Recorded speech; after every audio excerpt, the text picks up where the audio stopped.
process, about the process of applying, and usually starts by a person choosing if they want to go or not to graduate school, a PhD, a master's, and like that process is simple. And then choosing if you stay in your country, you move out from the state or where you want to go and study, searching around all the programs that might be out there. If you want to study microbiology, where you do it with any specialization, for example. And then you submit your applications and you get accepted in all of the places that you apply to. And then you do your transition, go out to live in that new place and start in that new school or institution. And when you start the process, then it's to some extent simplified that you go through your coursework, your classes, and then you take a comprehensive exam and you advance to candidacy. And afterwards, you focus on your research, on your dissertations, and sometimes you graduate. And there's this notion that is like a linear process and that it works kind of the same for all the fields. But we know that's not true. And even though it's not true, it's like we perpetuate this linear notion. And there's a diverse array of pathways that one can take to go to graduate school, and in the terms that one get within graduate school, and things that often we don't talk about, or elements that are overlooked, such as like some programs require you to do rotations, others not. Sometimes you have to go in having an advisor, others that you choose the advisor within the program. What happens when your advisor in the middle of your graduate career moves away to another university? So we want to talk about those many things that often we don't talk about, with a diverse panel today that we welcome. And we welcome Jose Delgado, who is from Dartmouth College, focused on biochemistry and cell biology. Sarah Morris from UVM on plant biology. Montana Lara, focusing on neurological sciences, also at UVM. Dr. Edward Eddie Marquez, he graduated recently from plant and soil sciences and now is doing a postdoc in animal sciences at UVM. And Mahalia Clark, who is studying natural resources, also at UVM. So we welcome them, and we also welcome you, and hope you enjoy this amazing panel. And I pass the mic back to Natalia and Erica.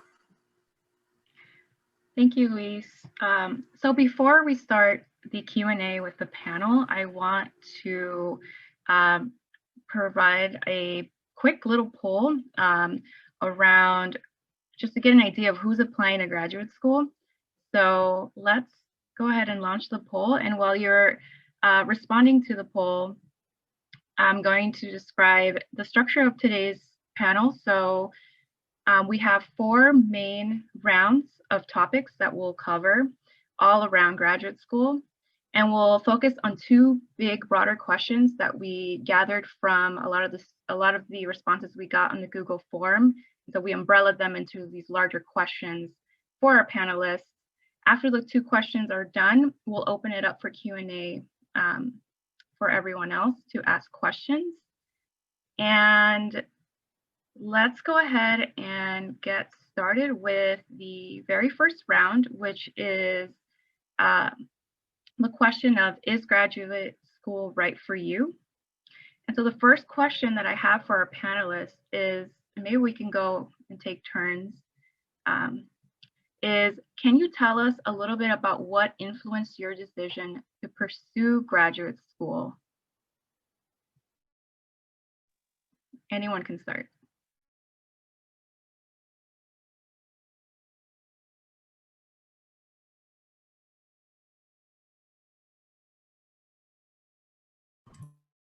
I can take this one.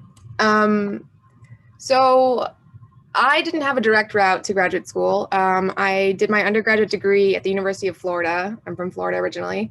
And I graduated with my bachelor's, and then I wasn't really sure what I wanted to do. And so I did a bunch of temporary fieldwork type jobs. So my undergraduate degree was in ecology. And I sort of bounced around from different jobs, trying to see if any of them clicked, which ones I liked. And then I ended up deciding to kind of shift my focus towards plants, and I did some horticulture work and worked at the Atlanta Botanical Gardens. And then after all that, I went and got my master's, and then after that, started my PhD here at UVM. And I guess the real thing that I would like to communicate on this question is that, not to say that my path wasn't great and it didn't work out for me, but I would say I think I might have gotten here sooner if I wasn't so insecure of my own like worthiness to go to graduate school. I took a really long time deciding that I did really well as an undergrad, but I just didn't think I was good enough for a PhD for whatever reason. And so, yeah, my biggest advice would be just not to let that hold you back from applying. If you just, you have this idea of what a perfect PhD student looks like, that doesn't exist. And yeah, just go for it. Don't let fear hold you back.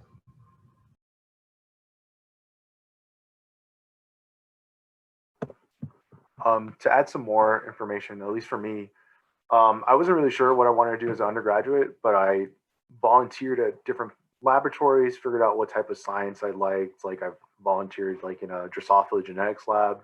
I did molecular work, and I kind of figured out that I wanted to do plants, but then I liked being outside too. So I wanted to make sure being inside and outside. I also at one point potentially become a doctor. I volunteered at a hospital to see how that was. I also thought about becoming a lawyer. I worked at a law firm for one summer, and then just a bunch of different experiences and just going out and trying to see what really works for you. I really didn't like being in an office, so I knew that wasn't much of an option for me. So I just try to pick something where I could see myself being happy for the long term.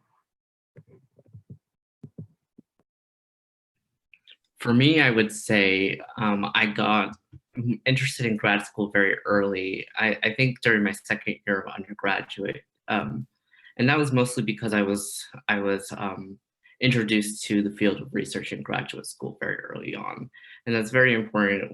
Once you are deciding your career path past undergraduate, so it's better to kind of get exposed to that much earlier rather than later. But like my fellow panelists have shown, that's always later is not, it's not ever a wrong time either.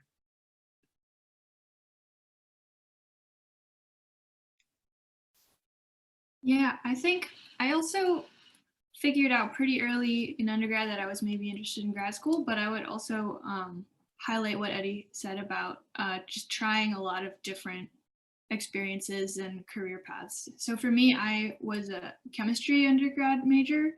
Now I'm a grad student in natural resources. And even though I was studying chemistry, I knew I was very interested in environmental science and agriculture. And I managed to get some research experience in undergrad that kind of showed me what research in grad school might be like. But even with that research experience, I took 4 years between undergrad and grad school where I just tried a lot of different things. So I spent a little bit of time as a research assistant and some time working on farms and as a tutor and doing all kinds of different things to just explore different career paths and also really think about my research interests and what grad school could do for me,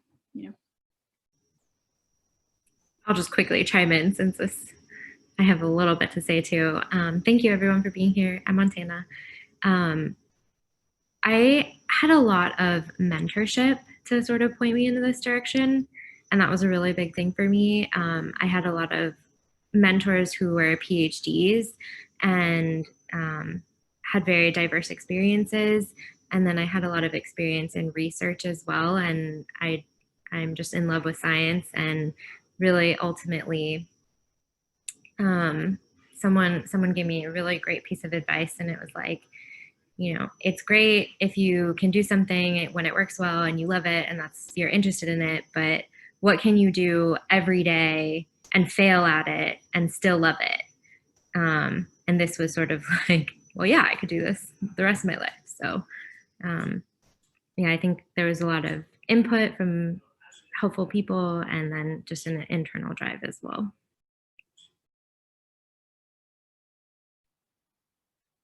Okay, the second question that I have for the panelists is, what are some important factors to consider when deciding to attend graduate school?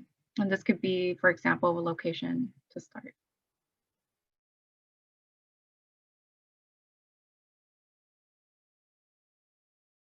Deciding whether or not to attend, or like where, like which program to attend? Like what in general, like factors are important to consider in terms of the long run commitment of being in graduate school?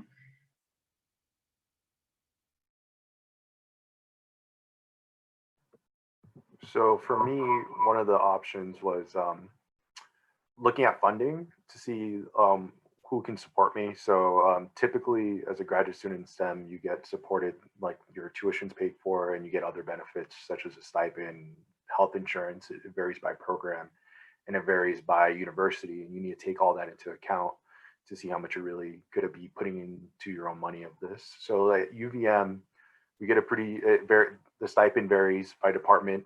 At PSS, the stipend for PhD students is only 3 years, while other departments is 5 years. So you need to take that into consideration, that you do need to find another source of funding for your, potentially your 4th and 5th year.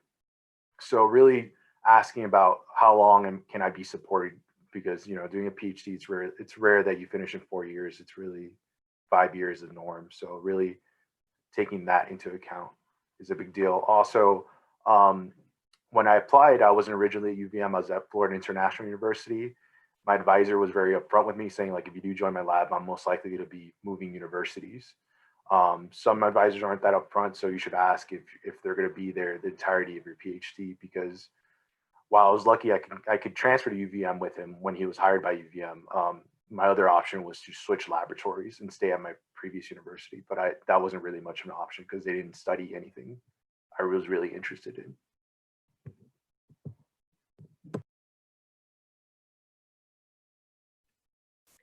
I would really like to emphasize something that Montana had said in the previous question about how important it is to have a passion for what you study.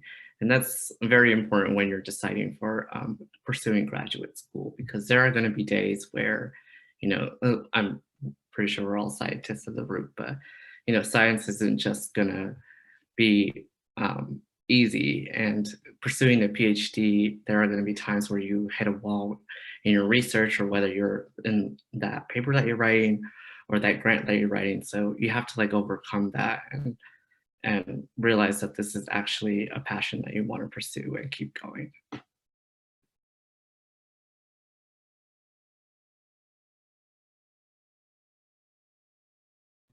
And just to add to what Jose is saying, I totally agree. You have to be passionate about what you're working on, but yeah, there's definitely aspects of this process that I don't enjoy. Like some of it can get really tedious, or there's stuff that you don't necessarily are loving doing every second of it. But I think you have to look at the long-term trajectory of what you're reaching for and what kind of work you're doing, and see the bigger picture there, and that can be really helpful. These are all amazing answers, and I put some stuff in the chat as well. But going back to something that Eddie said, like funding is a huge component of this. And like I only looked for programs that would give you a stipend. And another part that I was looking for, because I didn't know what lab I wanted to go into, rotations might be a big thing for you too. So if you have a set track and you're going in a particular lab, that's great. A lot of programs do let you do rotations for the first year, and that might be an option that you want to consider if you're not sure what you want to do. UVM Neuroscience, they let you do rotations. Just a little plug. Awesome, thank you for your responses. So now we'll open it up for Q&A. So for those that are registered students, please go ahead and type in your question. Remember to put in your name, and if there's anyone specifically that you want to ask a question to, also place their name into the question.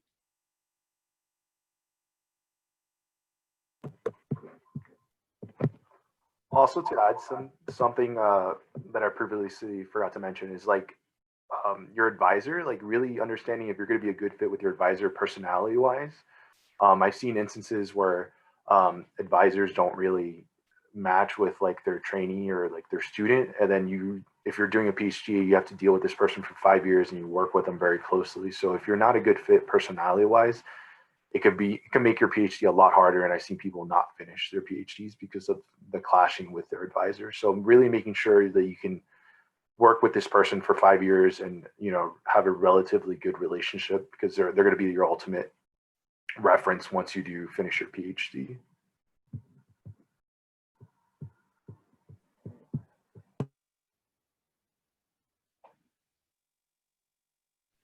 Okay, so we have our first question from Leah, and she is asking, could someone clarify what rotations are?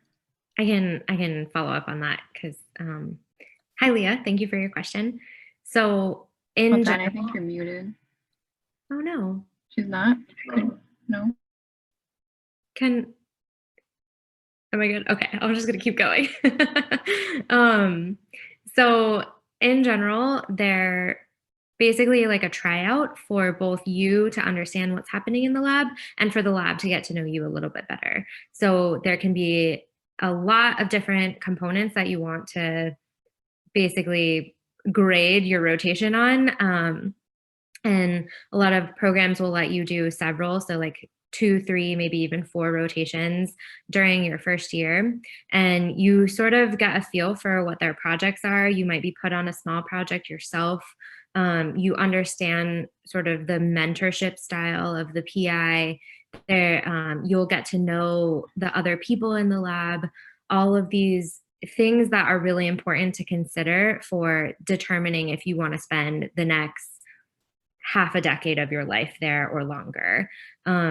So they're really, really great opportunities to get to know the people and the projects and potentially also learn a new skill. Not all rotations need to result in, you know, this is the lab that I want to be in and it was really wonderful and I love this PI. Maybe you just learned a new skill and that's fine too. But ultimately, it's really a tryout of personalities and to see if you're a good fit and if they're a good fit for you too. Okay, so our next question is from Mariana, and she's asking, what is the best way to get funding? Is it through contacting professors directly or through applying for scholarships?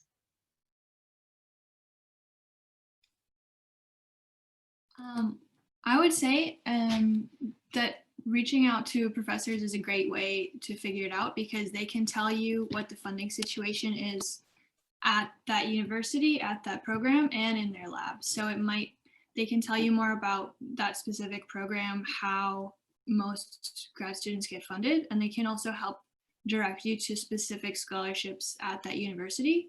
So at UVM, I ended up applying for 2 fellowship programs that were specific to UVM. The Gund Institute has a fellowship program, and then the Quest program. And so that was true at other schools as well. And then they might also ask you to apply for specific scholarships or fellowship programs, especially the NSF fellowship is really common. And going back to the rotations, I just want to point out for anyone who's not familiar with the grad school process, which many of you may not be, I would say like the 2 main ways people apply to grad school are like either you're applying to a program where you might do rotations, or you're kind of applying to a specific advisor. For schools that don't do rotations, you kind of start by identifying an advisor or professor you want to work with and kind of apply to work with them, almost more like a job. Thanks. And we'll take one more question from Niam, and their question is, how do you get a feel for the personality fit of your advisor or potential advisor? Are there ways to also get a feel for the department culture, whether it's collaborative or kind? I'll take this because I just applied to another lab for my postdoc. So I kind of went through the whole process again. But essentially the best way is like talking with the advisor one-on-one. And then I think the ultimate way is asking their current graduate students in their laboratory. So I ask them, this happens to me, people will send me an email and they'll ask me like, how's Eric was my former advisor, how's Eric? How's his advising style? How is he as a teacher? And then I try to be as brutally honest as I can be, because I understand this is a big life choice that the person's making.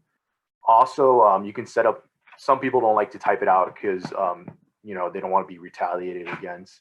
So some people like to have the meeting in person or like through Zoom or whatever, and you can get a more accurate answer of how it is. Also, like, you know, talking to other graduate students, not in the laboratory, just in the department in general, are also will be a good resource to try to find, you know, the personality of your advisor or the makeup of your department that you're applying to.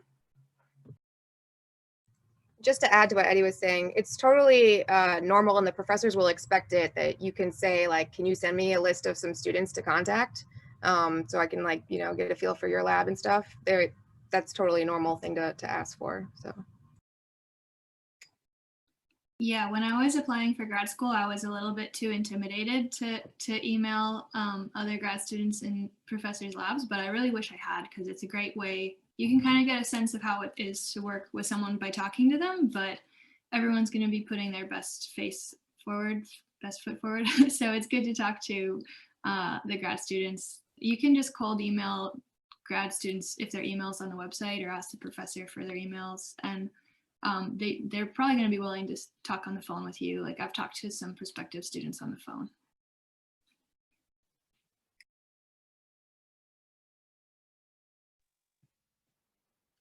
All right, well, we're gonna go ahead and move on into the next round of questions for the topic of finding an advisor, which we're sort of already on. So I'll let Natalia take over that part. Thank you. Yeah, we are sort of naturally going in that topic. So finding an advisor or a program after you've already made the decision that you definitely want to go to grad school. And just a little clarification as well. So far, we've mentioned a lot about PhD programs, but definitely we're open to discussing some like master's programs and the different types of masters that there are. So, okay, so for the first question, how did you search for grad programs or labs, and how did you narrow it down to the ones that you wanted to apply?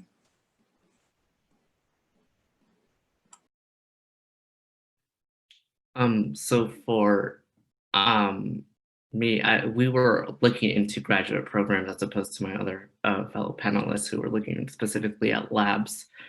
When I was looking at graduate programs, I really narrowed it down by two main factors, and that was the location of where the graduate program was located, and secondly, what type of research was being conducted at that institution. So I really let my research interests kind of drive that decision, but also take and bear into account of where this institution was located, since your environment is very much important when you are dealing with the woes of grad school.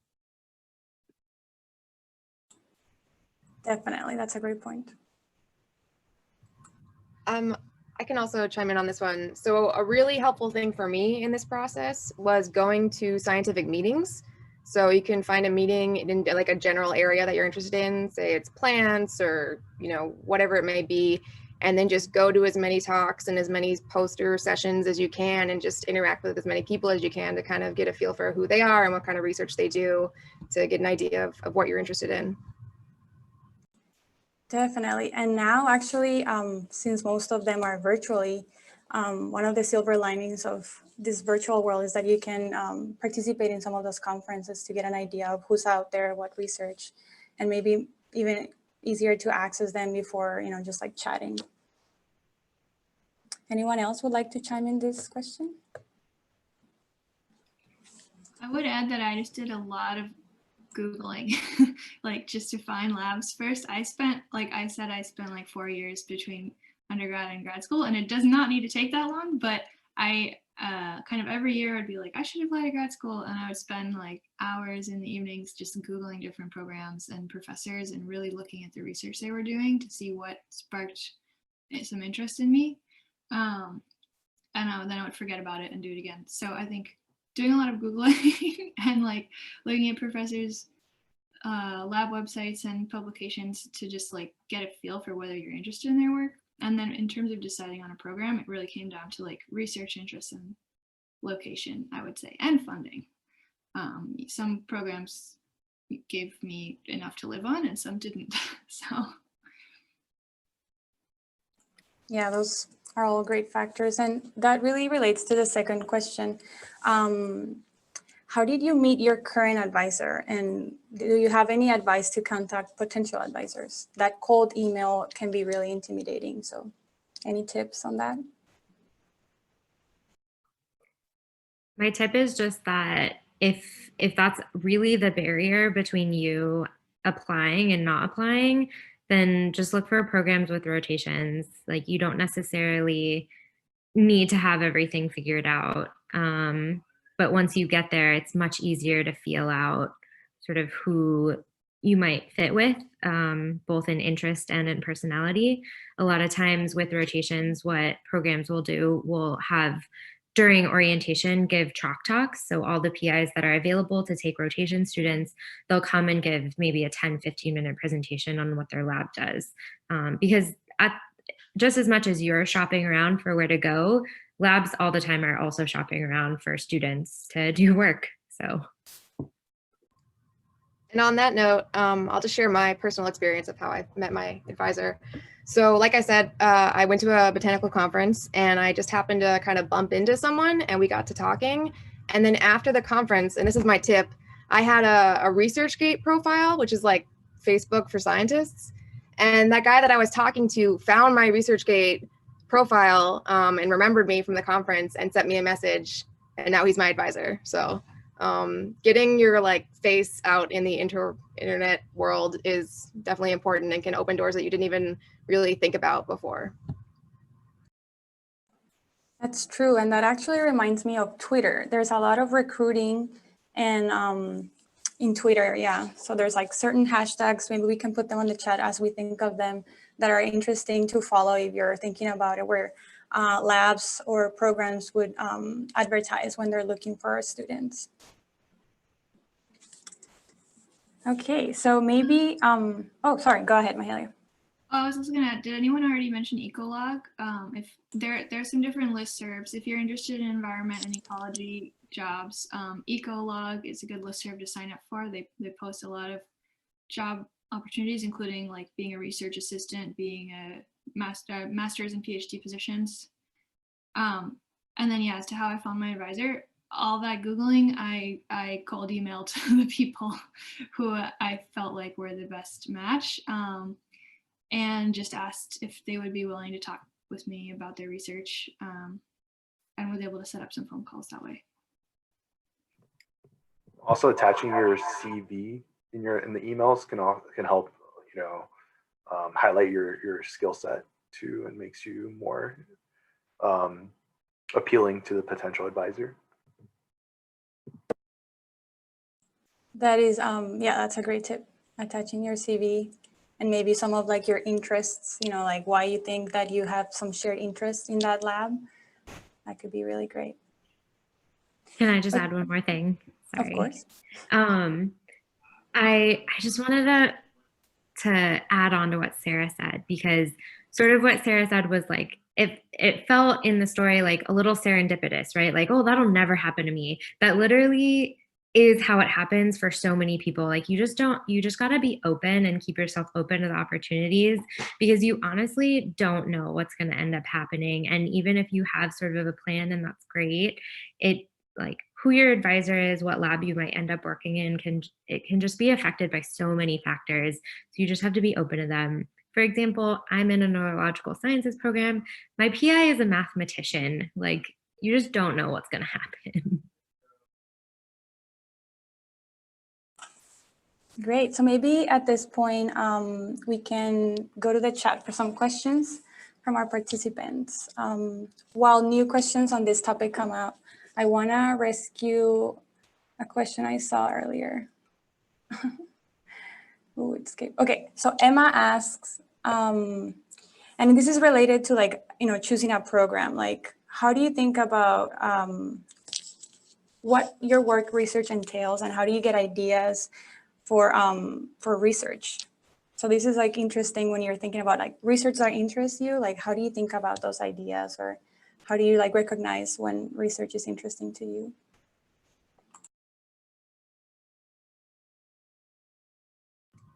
Well, I don't know if Emma is in undergrad now or not, but I think the best way for me was talking to the professors of the classes I was taking. If I liked that class, if I was interested in what they were teaching me, I would talk to them, and they would usually lead me in a direction of something, maybe a research opportunity, maybe a volunteering opportunity, something like that. And it just kind of goes from there. So talking to the people that you do have access to, your professors, TAs, all those kinds of folks, can definitely lead you in some good directions.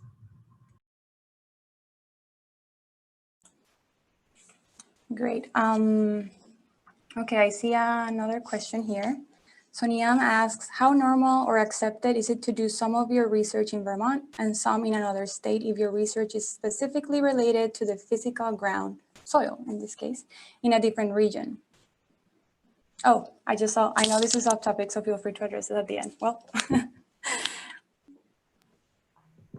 So it's pretty normal. I think there's several of us who conduct research in other states and other countries. I conducted research a whole year in India for my PhD, and it's pretty normal. And it's a good way. Doing a PhD, honestly, is a good way to travel for free, because typically you have funding to go to conferences in other countries or different parts of the United States. And I was able to live in a different country for a whole year completely for free. So, even though I was studying plants, I was able to, get some benefits of seeing the world. Part of it. I think Natalia and Luis and do research that are not in Vermont. Yeah, that's true. I do my research in Costa Rica, for example. I would say though, in these times, I kind of wish I had a backup plan of a local research to access my field seasons and my field sites. We have another question. So Savannah asks, is the process any different when applying to grad schools outside of the US? So I did my master's in the UK, so I can speak to this a little bit. It's very regionally specific. As I can tell you a little bit about Europe, because that's what I know about. And the UK itself is specific as well within that. So my master's in the UK was only a year. But just a quick side note on that, it's no less intense than any American master's. It was just or way more squeezed down in terms of time, but it was equally as rigorous.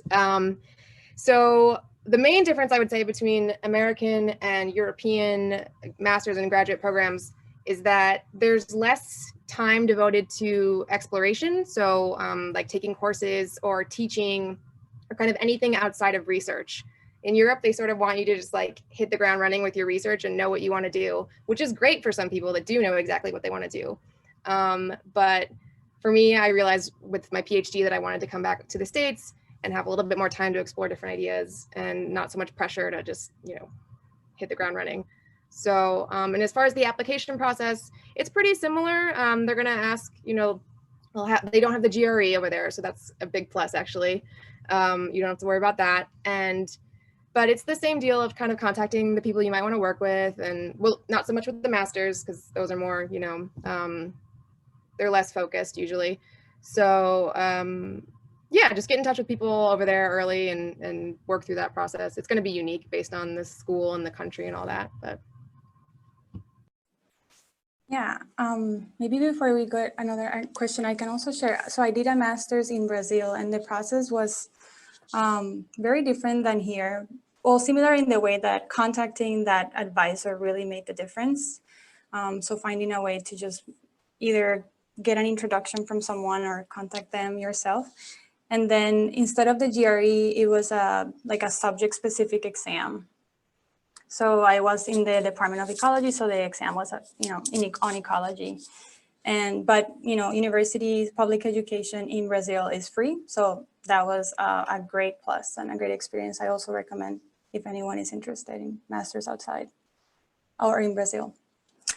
Okay, so all right, so well, thank you everyone for those answers. There's some other questions that maybe we can address at the end, so yeah, so once you make this decision of the program that you want to choose or the lab that you want to join, then it's time to get ready for those applications, and they really vary a lot accordingly to the institution. So now we want to move on to the topic of the application itself. What does it entail, right? But before we move on, I wanted to just make sure that everyone's awake still. I'm gonna put another poll.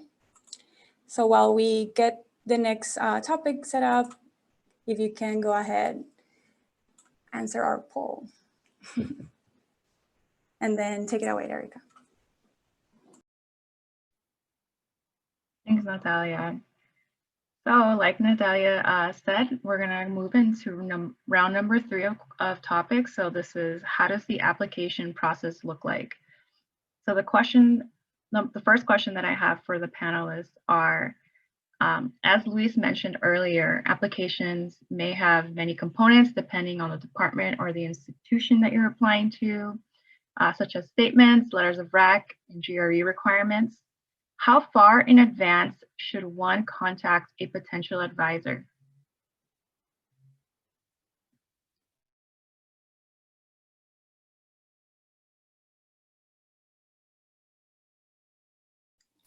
Well, I guess I can say, as I said, I kind of started thinking about applying to grad school like 3 or 4 years before I actually did. So I think there were actually 1 or 2 professors who I reached out with, and maybe even one that I had a phone call with a couple years before applying. And then, you know, I ended up letting her know that I wasn't going to apply that year, and then circled back a couple years later to talk to her. And I ended up deciding that the research wasn't the best fit. But I think professors are flattered when people are interested in their research, and they're usually, hopefully they're going to be interested and willing to talk with you. And like, they know that people's plans change. People don't always apply the year that they thought they were going to. So that's probably too early, but like the summer or fall before the applications are due would be the normal time, I would say.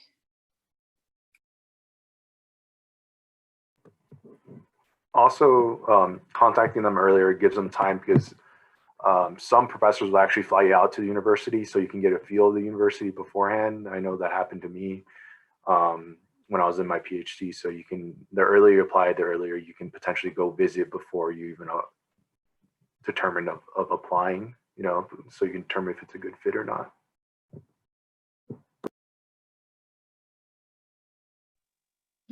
Yeah, definitely. I think sometimes it's sooner the better, to give you, like Eddie was saying, enough time to not only make the first contact, but also figure out the logistics of whether there's funding available, or if there's a potential grant that PI might be working on that they can, you know, tell you about. So the next question that I have around applications is around the graduate committee selection process. So graduate committees often receive many applications. How can one make sure that their application stands out from the rest of the pile?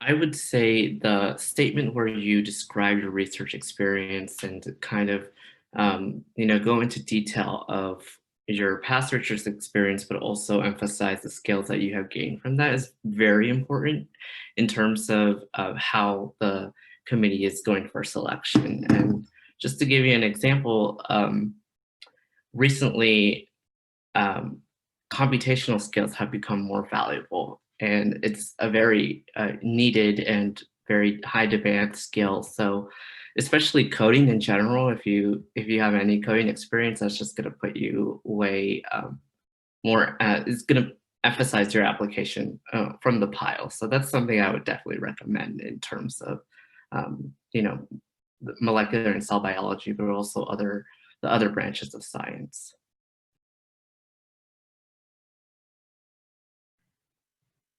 Thanks, Jose.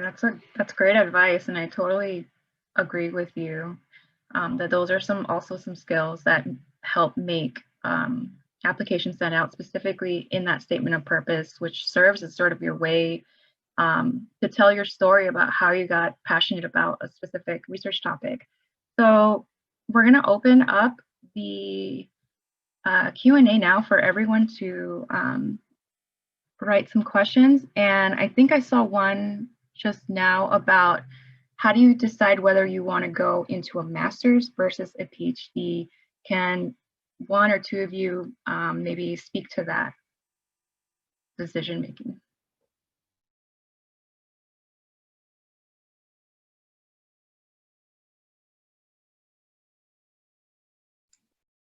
I think funding was a really important part of the decision for me. Part of it was thinking about timeline as well. Like, do I want to, if I know that I want to do a PhD eventually, do I want to spend like 6 or 7 years in grad school to finish it? Or do I want to just skip over the master's and hopefully finish in 5 or 6 years? But funding was also a big thing because it's rarer to get full funding, tuition waiver, and a stipend as a master's student. I've seen a lot of like people will advertise open master's positions when they have a grant to fund them, but it's less common if you cold email a professor, I think, but I'm not sure because I never figured it out. So I opted to go straight for the PhD, where funding is pretty common for STEM PhD students. Yeah, I also think if you're a little bit less certain about what you want to do, master's is less of a commitment, and it kind of gives you a chance to dive a little deeper without, being kind of locked into a PhD. So You have to kind of figure out what your end goal is. If you want to be like a scientist, like a PI in a laboratory, you need a PhD. But if you want to be a laboratory technician, having a master's is perfectly fine. So that also determining what your end goal of your career is really helps you determine that. Thanks, Eddie. Thanks everyone for responding to that question. I totally agree with that. I think a master's is, for me at least, was like kind of a stepping stone to really figure out and refine my interests and really figure out if I wanted to go deeper into research with a PhD. So we have one question from Savannah. She's asking, how do you get letters of recommendation if you are applying when not in school? Can you ask people who aren't professors?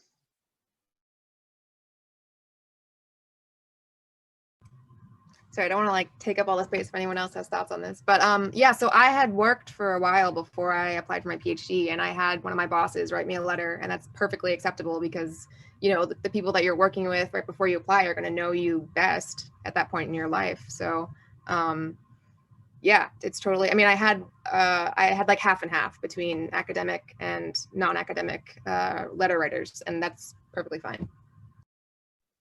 I can follow up on that one too. And this ties into sort of that previous question about what sets you apart. I think essentially for a PhD program, because you will be spending however many years doing research, having done research is like the ultimate, like you can't go into a PhD program planning on doing research if you don't really know what that experience is like, because the admissions committee is going to wonder like, okay, does he or she or they really know what they're actually in for? Because if you're here for 7 years, like there's burnout, there's a host of things. And then when thinking about like who to get your recommendations from, if you've talked about specific experiences like research or undergraduate research or working in a lab, like not having a letter from those people is weird. If you spent a significant amount of time on that and put that experience as the reason why you're going into this program or applying to this program. And so it's very likely that those recommendation letters might not come from a class or a sort of like undergraduate way. Like it's very dependent on what you're doing and what you're talking about. Your application should be really cohesive. Yeah, I totally agree with the both of you. I think a good way to think about the application is to think about it as an entire piece with sort of your statement of purpose, sort of highlighting your, like I said, your narrative, your story that has gotten you to the place where you're at now, and the place where you can display all your skills. So like everyone is saying, the best way I think to make your application stand out is to put a lot of emphasis in that statement of purpose, but think of it as an entire whole as your application. So everything that you're putting in, CVs, GREs, GPAs are complementing everything. But most, I think from my end, my experience, most programs really like to hear about previous research experience and the skills that you would bring. So let's move on to the next section. Now that we've heard a lot about sort of the application process, we're now going to talk about graduate life. So I'll let Natalia take that away. Thank you. Yeah. So you're a grad student. What does that really mean? What is it like to be a graduate student? So our first question is, how does a typical week look for a graduate student? And remember that we have students in the panel that are in different points of their programs, so that experience might also be a little different.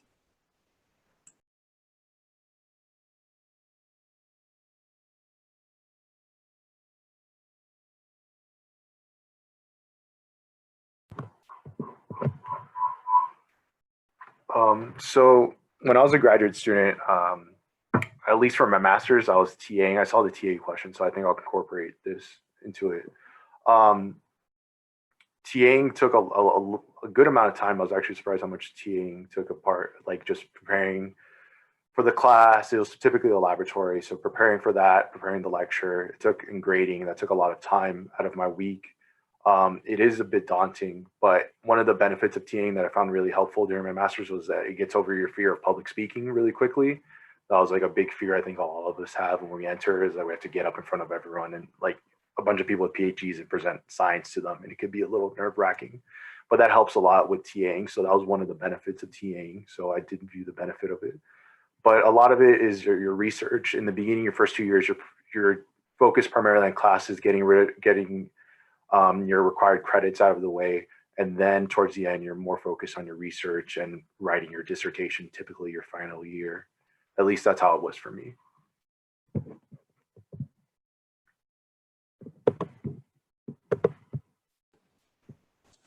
Anyone else might share?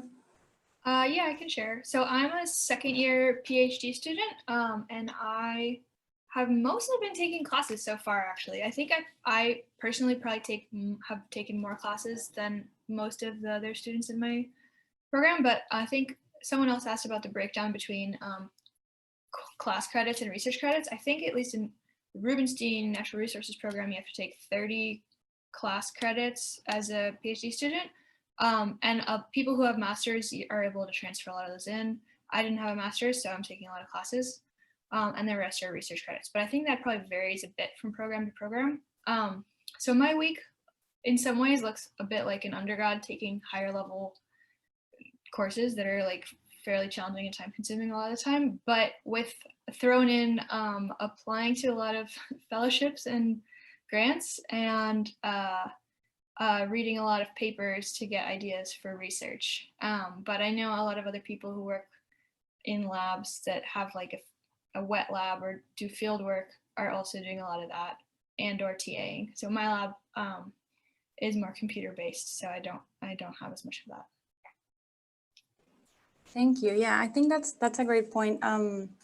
The structure, there's like less structure and more flexibility, and I think that really varies a lot depending on like the program that you end up choosing and the like style of the mentoring style in your lab, which is also a great maybe like question to ask when you're choosing an advisor, like what are the expectations of daily life or rhythm in doing this research. All right, but the next question is, what is something you wish you knew before attending graduate school?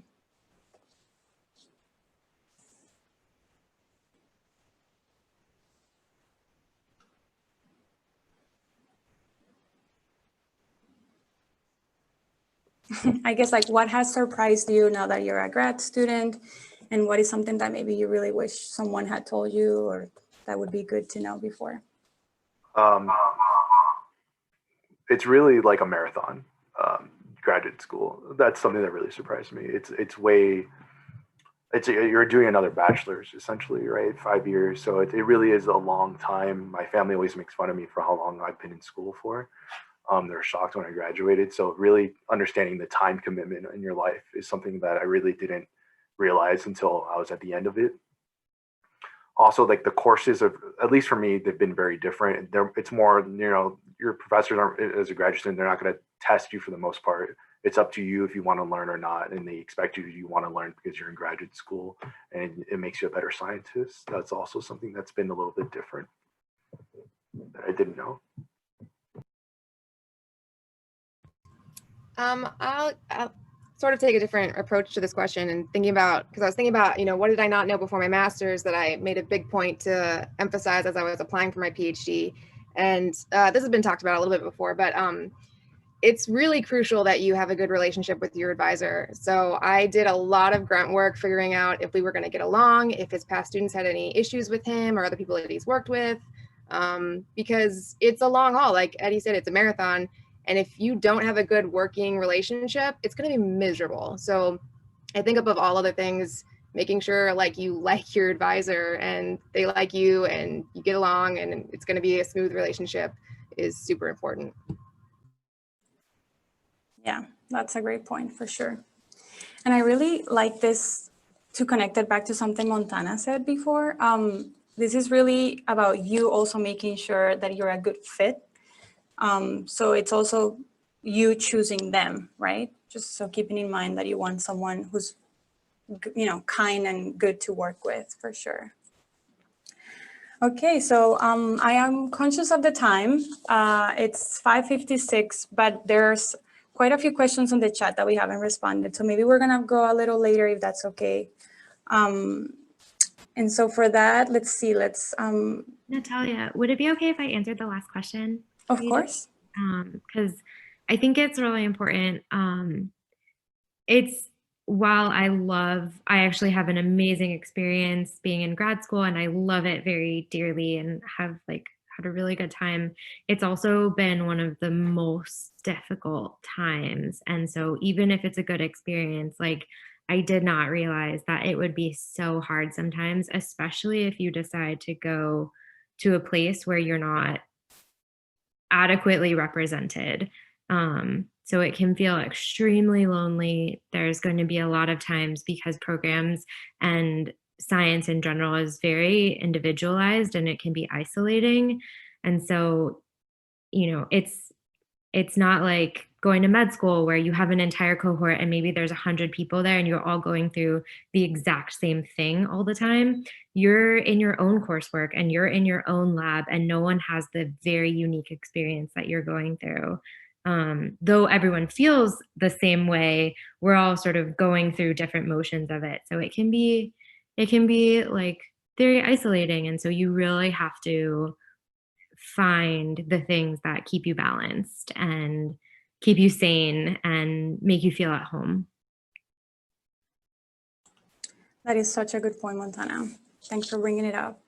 And that also reminds me of something that we sort of mentioned, but not specifically, and I think it deserves some attention, which is some of the other things that are really important to think about when you're applying somewhere is what type of resources as a student you would have, and if you would be offered maybe health insurance and what type of mental health resources there are available for you as a student.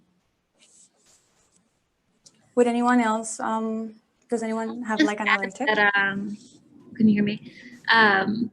That when you're looking for graduate programs, like try to find a graduate cohort that you really jive with. Like having a community that can support you and kind of be with you throughout the process is a huge added benefit, and it can make you feel at home when it's really, really hard. And they're the people who are going to tell you, like, really honestly, like when you're going and visiting campuses, like what the program's actually like, and whether or not your advisor is a nice person.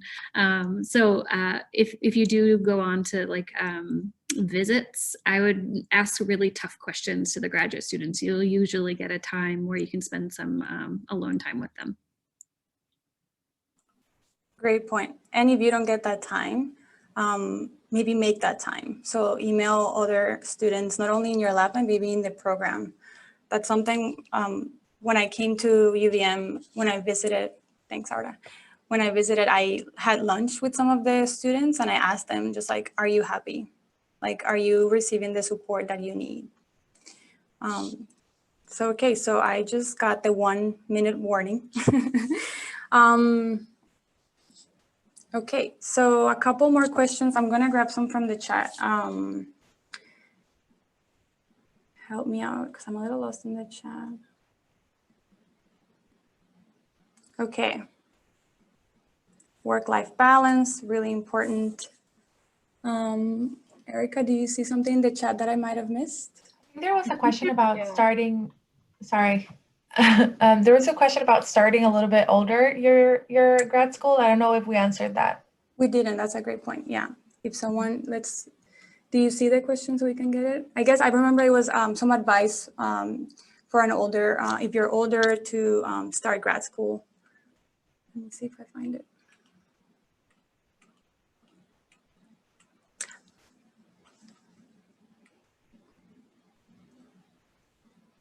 As probably the oldest grad student in my cohort, I could tackle that one.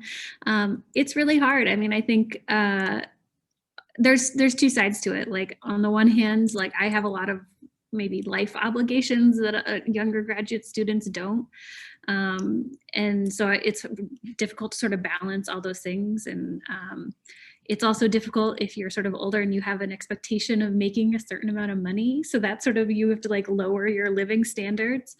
But on the other hand, I think it's also been like a huge benefit to be a bit older. I mean, I kind of came in with a really clear idea of what I wanted to do for my research.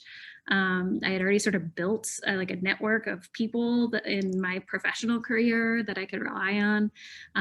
And I just am way better at time management because I actually had like a real job before doing graduate school. So I think there are two sides to it for sure, but it is a challenge.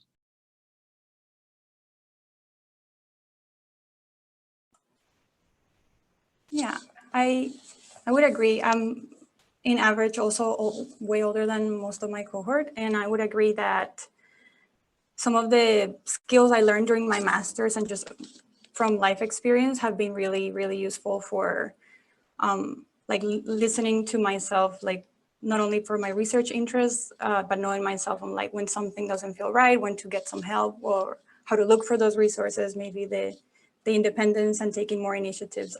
That's been really, really helpful in leading research, which ultimately is a lot of responsibility.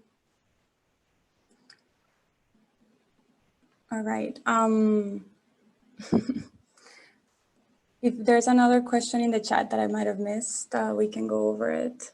There was one question from Eliana on how important was program curriculum / courses to your decision to go to grad school?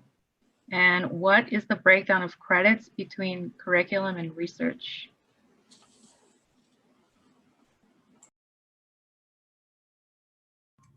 Well, one quick note on that I can speak to because I just experienced it. So if the program that you're looking at maybe doesn't have as many courses that sound great to you or something that you would want to do, there's always the option to do these short courses that you can see advertised on different listservs and all over. So like they'll be like a week long and they're super focused. So I just signed up for one that's like statistical inference in biogeography. It's like super specific, but it's something that I'm interested in and it's not available at UVM.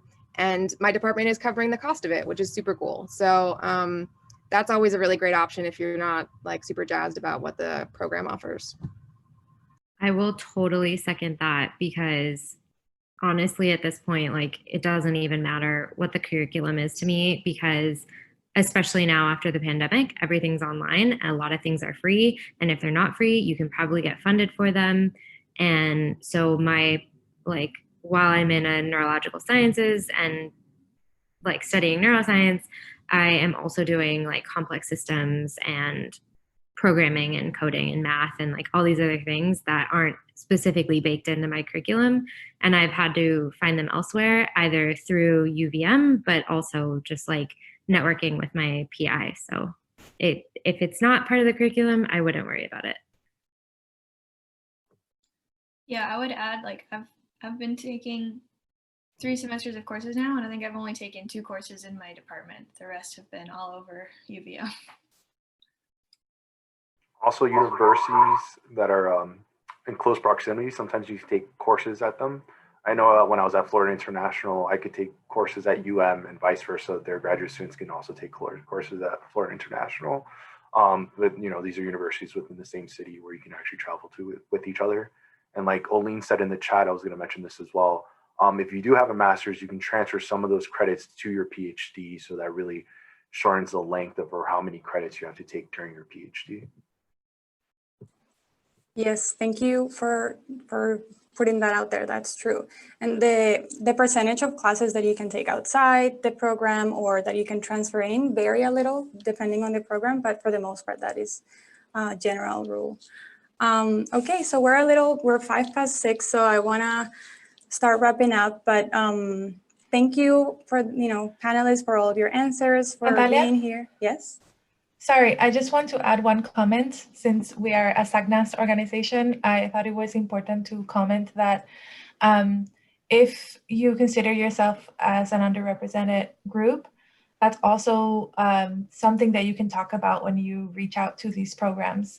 And when you talk about to the professors or to the other lab members, you can ask them, specifically, I consider myself this, and is this a warm environment where I will feel welcomed? And you can gauge from their answer. And I think these questions are more and more common now, and you should not feel embarrassed or scared of asking them. When coming to UVM, I asked a lot of different people, students, grad students, professors that I met, what was kind of the feeling at UVM towards Latin American students, how they felt. I asked people of color, I asked white people. So, if this is something that is important to you, I think the answers that you receive from the people will tell you a lot about the type of community that you can expect. And so just a little bit to throw that out there, that's also part of the questions that you can ask when you consider of where to go, not only of the university, but also of the town, of the people in the community, of the activities that you can do there. So that's also very important. Yes, thank you, Aura. And that's actually a great segue, because I was going to mention that as SACNAS, as this society that whose objective is to advance students in the sciences from underrepresented groups, it's definitely inclusive for everyone. And one of the things that we really want to do, and why we thought of this grad panel, is because we really want to mentor students that are interested in advancing in their careers in science. So like clarifying what what grad school is, how to apply for it. And we're hoping to offer some other events coming up. So keep an eye on us. We're gonna post things on social media and through email, through listservs. You can definitely join SACNAS if you're interested. Maybe we can put on the chat how to do that. And also, if you're actually applying, you're thinking of applying soon, and you would like to get some one-on-one mentoring, like someone to really maybe like read over your statements or have some more specific advice on your case, we would be happy, SACNAS would be happy to provide that mentoring for you. So I'm gonna share a survey that it's been the same survey that's been shared on the chat, but just to make sure maybe if you're interested for that mentoring, to fill it out so we can get your names and your emails and your contacts. And so I'm gonna thank everyone again and then pass it on to Erica. Thanks, Natalia. So to end, I just wanna reiterate sort of this common theme that we've been talking about, is that everyone's journey in graduate school, no matter your background, your academics, or anything, your journey is always going to be very unique. And no single journey is the same as any other. So specifically in your undergraduate career as well. So if you're applying, like we said, make sure to emphasize your story and your passion for research, science, or whatever topic or field it may be into your statement of purpose, because that really, really counts and really makes your application stand out, especially from the rest of those applications that usually committees have to go through. And making contact with the advisor really, really ahead of time, especially, makes a lot of a big difference, really, because they will recognize your name and say, hey, this student has already taken the time to talk to me, you know, might give them a little bit more priority in looking at their application first. So things like that really help out. But I want to end on that note and just say that thank you to all of our panelists for taking the time to answer all these questions. And I want to thank also our member audience, our SACNAS members, and also members of Quest, the IGN group called SOX, who helped us spread the word on this event. And again, we are recording this, and so we'll place our link to this into a YouTube channel that we have and share it. But we'll also share some notes of, of a summary of today's panel as well for everyone to have. And so please remember to fill out the survey and have a great night. Thank you. Bye, everyone. Thank you. Thank you so much. This is great. Thanks, everyone.